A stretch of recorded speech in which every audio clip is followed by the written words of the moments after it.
आगामी होळी, धुलीवंदन आणि रमजान ईदच्या पार्श्वभूमीवर अमरावती ग्रामीण पोलिसांनी वाहतूक नियम तोडणाऱ्यांवर मोठी कारवाई केली आहे.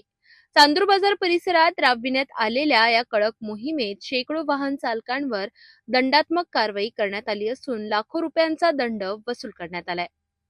प्राप्त माहितीनुसार पोलीस अधीक्षक विशाल आनंद यांच्या आदेशानुसार जिल्हा वाहतूक शाखा आणि चांदूर बाजार पोलीस ठाण्याच्या पथकाने संयुक्त कारवाई करत वाहतूक नियमांचे उल्लंघन करणाऱ्या वाहन चालकांवर धडक मोहीम राबविली.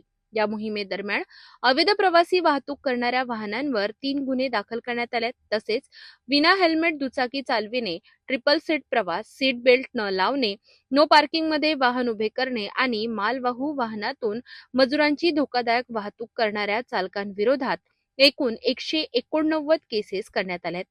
या कार्यवाहीत तात्काळ 20,250 रुपयांचा दंड वसूल करण्यात आला असून 1,33,250 रुपयांचा दंड आकारण्यात आलाय. दरम्यान जिल्हा वाहतूक शाखेने नागरिकांना हेल्मेटचा वापर करण्याचे भरधाव व निष्काळजी वाहन चालवू नये, नो पार्किंगमध्ये वाहन उभे करू नये आणि मालवाहू वाहनातून प्रवासी वाहतूक करू नये असे आवाहन केले आहे.